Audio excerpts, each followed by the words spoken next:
നിങ്ങളുടെ ഫേവറേറ്റ് സീരിയലുകൾ ടിവിയിൽ വരുന്നതിന് മുൻപേ സൺ നെക്സ്റ്റ് ആപ്പിൽ കാണാം. ഇനി എല്ലാവർക്കും മുൻപേ കാണൂ. ഇപ്പോൾ തന്നെ സൺ നെക്സ്റ്റ് ആപ്പ് ഡൗൺലോഡ് ചെയ്ത് സബ്സ്ക്രൈബ് ചെയ്യൂ. രഘുവേട്ടൻ എന്താ ഹോസ്പിറ്റലിൽ നിൽക്കാതിരുന്നേ? അതിന് അനുചേരി സമ്മതിക്കണ്ടേ? എന്നോട് അവിടെ നിൽക്കണ്ടെന്ന് അവര് തീർത്തു പറഞ്ഞു. വിനയൻ അവിടെ കാണുമല്ലേ? ഇല്ല, അവനൊന്ന് വീട്ടിലേക്ക് പോയി. പിന്നെ വിനയൻ ചീരുവിനും കുഞ്ഞിനെ നമ്മൾ പഞ്ചരത്നത്തിലേക്ക് കൊണ്ടുപോകുന്നുള്ള ടെൻഷനിലാണെന്ന് തോന്നുന്നു. ദാസു ഹോസ്പിറ്റലിൽ വന്നിട്ട് എന്തായി? അവളെയും കുഞ്ഞിനെയും കൂടി കൊണ്ടുവിട്ടോ?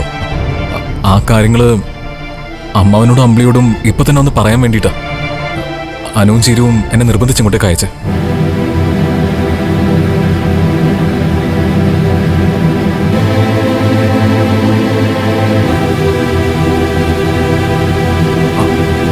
അമ്പിളിയോട് ഭാനുവമ്മേ, അല്ല അവളോട് കേക്കട്ടെ. അമ്പിളി അടുക്കളയിലുണ്ട്, നീ പറഞ്ഞു. അവള് കേൾക്കാനായിട്ട് ഇങ്ങോട്ട് വരണമെന്നില്ല.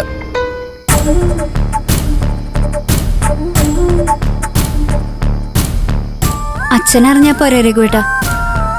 ഞാനും ദാസങ്ങളും കൂടിയാ ഹോസ്പിറ്റലിൽ നിന്ന് അവരെ ഡിസ്ചാർജ് ചെയ്ത് ഹോം സ്റ്റേയിൽ എത്തിച്ചത്.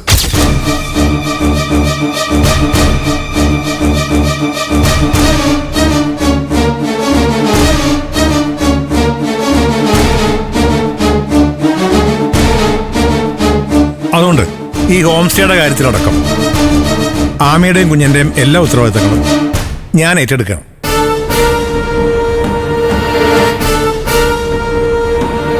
ഇനി എന്തുണ്ടെങ്കിലും തങ്കച്ചി എന്നെ കോണ്ടാക്ട് ചെയ്തോ.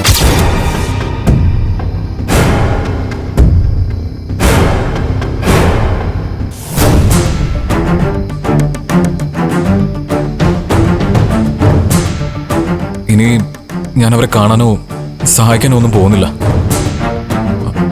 ഹോം സ്റ്റേന്ന് എന്നെ ആരും വിളിക്കൂല.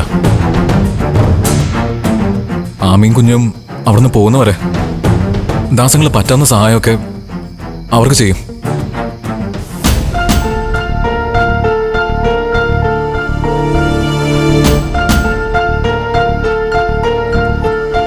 ഇനി അവരായി അവരുടെ പാടായി. ഇനി ഞാൻ ഒന്നിനുമില്ല.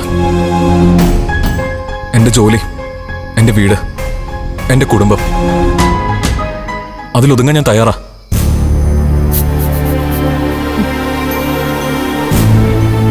കഴിഞ്ഞൊക്കെ മറന്ന് എന്നെ പഴയ രഘുവായിട്ട് കാണാൻ അമ്മാവനും എല്ലാവരും കൂടി അമ്പിളിയോടൊന്ന് പറയണം.